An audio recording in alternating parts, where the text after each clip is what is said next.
હવે જોઈએ સમાચાર વિગતવાર તો બનાસકાંઠાના ભાભર તાલુકામાં પ્રેમ લગ્નને લઈને બે સમાજ વચ્ચે તણાવ ઉગ્ર બન્યો છે, જેમાં ઓણ ગામમાં તોડફોડની ઘટના સામે આવી છે। માહિતી મુજબ ઋષિ ગામની ચૌધરી સમાજની દીકરીએ રબારી સમાજના યુવક સાથે પ્રેમ લગ્ન કર્યા હતા, જેને લઈને વિવાદ ઉભો થયો હતો। આ મુદ્દે મોટી સંખ્યામાં યુવતીના સમાજના લોકો ભાભરના ઋષિ ગામે એકત્રિત થયા હતા અને દીકરીને પરત લાવવા માંગ કરી હતી। બાદમાં મોટી ભીડ ઓણ ગામ તરફ કૂચ કરી હતી, જ્યાં પહોંચીને કેટલાક લોકોએ ગાડીઓમાં તોડફોડ કરી અને હંગામો મચાવ્યો હતો। આ ઘટનાને કારણે વિસ્તારમાં તણાવપૂર્ણ સ્થિતિ સર્જાઈ છે અને લોકોમાં ભયનો માહોલ જોવા મળી રહ્યો છે। હાલ સમગ્ર મામલે પોલીસ દ્વારા સ્થિતિ પર કાબુ મેળવવાના પ્રયાસો હાથ ધરાયા છે અને વધુ તપાસ ચાલી રહી છે।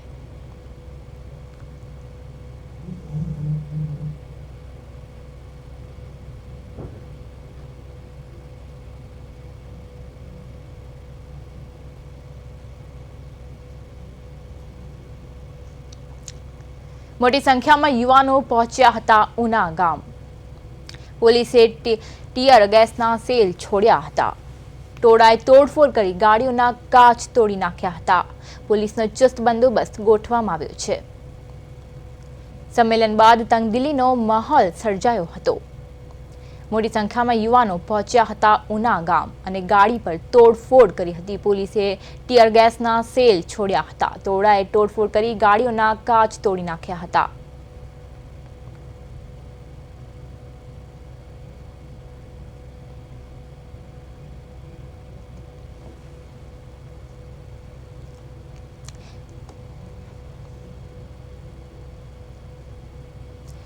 તો મોટી સંખ્યામાં યુવાનો પહોંચ્યા હતા, ત્યારે આ સાથે આપણા સંવાદદાતા જગદીશ જોડાઈ ગયા છે। જે જગદીશ, આજે ઘટના સર્જાઈ છે પ્રેમ લગ્ન લઈને, ત્યારે મોટી સંખ્યામાં હવે યુવાનો પહોંચ્યા ઉના ગામ અને તોડફોડ કરી રહ્યા છે, તે અંગે શું છે સમગ્ર વિગત? હજી ચોક્કસથી કહી શકાય છે કે ખાસ કરીને આજે ભાભર તાલુકાનું જે ઋષિ ગામ છે, જે ચૌધરી સમાજનું સંમેલન યોજાયું, ખાસ કરીને સંમેલન ચૌધરી સમાજની જે દીકરી છે પ્રેમ લગ્નના વિવાદને લઈને સંમેલન બાદ એકાએક જે ચૌધરી સમાજના જે યુવાનો હતા પરત લેવા માટે કાંકરેજ તાલુકાનું જે ઉણ ગામ છે ત્યાં પહોંચ્યા હતા અને ત્યાં ઉણ ગામ પહોંચ્યા બાદ ક્યાંક ને ક્યાંક ટોળાએ જે ગાડીઓની તોડફોડ કરી હતી, તેને લઈને જે બનાસકાંઠાની જે પોલીસ છે, વાવ થરાદની જે પોલીસ છે તે ઘટના સ્થળ ઉપર પહોંચી હતી અને આ ટોળાને વિખરવાનો ખાસ કરીને પ્રયત્ન કર્યો હતો। જી, આ સિવાય જે તોડફોડ જે કરી એમાં મામલો હવે ઉગ્ર બન્યો છે, તે લઈને હાલ ત્યાં સ્થિતિ કેવી છે?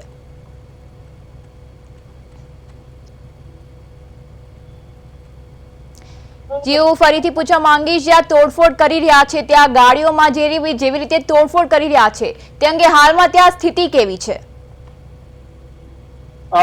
અત્યારે હાલ તો બનાસકાંઠા અને વાવ થરાદની બંને જે પોલીસ છે ત્યાં હાલ ઉણ ગામે પહોંચી ચૂકી છે। ખાસ કરીને જે બંને જિલ્લાના જે એસપી છે, એસપી પણ હાલ ઉણ ગામે પહોંચ્યા છે ટોળાને વિખરવા માટે। હાલ તો પોલીસે ક્યાંક ને ક્યાંક લાઠીચાર્જ પણ કર્યો છે અને ક્યાંક ને ક્યાંક ટીયર ગેસના સેલ પણ જોડ્યા છે, જેને લઈને હાલ તો ટોળું જે છે તે વિખરાઈ ચૂક્યું છે। અને પરંતુ જે નેશનલ હાઈવે છે ડીસા અને રાધનપુર જે નેશનલ હાઈવે છે તે હાઈવે ઉપર હાલ જે યુવાનો છે, ચૌધરી સમાજના જે યુવાનો છે તે મોટી સંખ્યાના અંદર આજે તે ખાસ કરીને સીધો દ્રશ્યો તમને હાલ બતાવવાની જે કોશિશ કરવામાં આવી રહ્યા છે, જે ટીવી સ્ક્રીન ઉપર જે દ્રશ્યો જોતા હોય બતાવવામાં આવી રહ્યા છે તે ઉણ ગામના છે જે ટોળું હતું તેને વિખરવા માટે ખાસ કરીને જે પોલીસે તે લાઠીચાર્જ કર્યો હતો, ત્યારબાદ ક્યાંક ને ક્યાંક જે ટીયર ગેસ છોડ્યા હતા તેને લઈને હાલ તો આ ટોળું વિખરાયું છે। જી, આજે હું એ પૂછવા માંગીશ કે સમાજના આગેવાનોએ પણ શાંત રહેવાની અપીલ કરી છે, પોલીસે શું કાર્યવાહી કરી છે?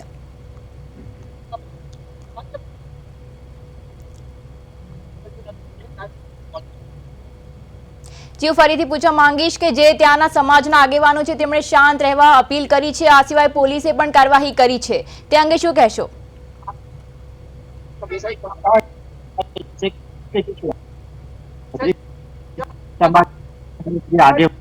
મોટા ભાગના જે યુવાનો તેમને શાંત રહ્યો, ક્યાંક ને ક્યાંક પોલીસ સાથે જે ચૌધરી સમાજના જે આગેવાનો છે તે ચર્ચા વિચારણા કરી રહ્યા છે આગળ શું નિર્ણય લેવો તેને લઈને પણ એક અત્યારે જે માહોલ છે તે ગરમાયેલો છે। ખાસ કરીને પોલીસ દ્વારા જે આગેવાનને સમજાવવામાં આવી રહ્યા છે અને આ ટોળાને વિખેરવા માટે જે પ્રયત્નો કરવામાં આવી રહ્યા છે તેના અંતે ચૌધરી સમાજના જે આગેવાનો છે તે યુવાનોને અપીલ કરી રહ્યા છે યુવાનોને ખાસ વાતચીત કરી રહ્યા છે કે કોઈ વિવાદમાં ના આવવું જોઈએ અને કોઈ તોફાન ના સર્જાય તેને લઈને પણ ચૌધરી સમાજના જે આગેવાનો છે તેમને આ અપીલ કરી છે. જી શાંત પાડવાનો અમારો પ્રયત્ન હતો. અમે ત્યાં કરી રહ્યા હતા.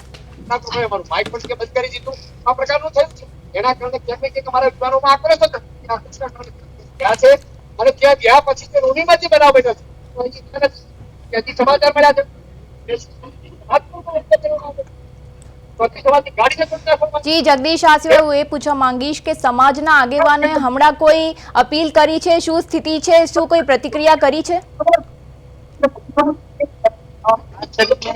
આજે બનાસકાંઠા અને વાવથરા જિલ્લાના અંદર જે ચૌધરી સમાજની જે દીકરીને પરત લાવવા માટેની જે માંગ છે તે માંગ લાગે ઉગ્ર બનતી હોય તેવું શખ્સ દેખાય છે.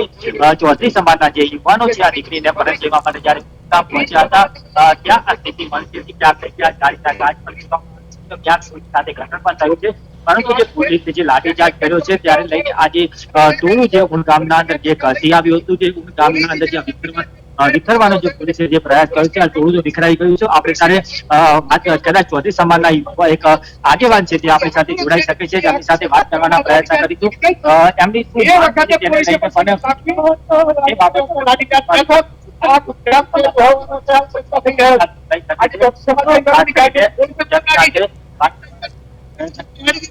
ગાડીઓ રિટર્ન કરી છે.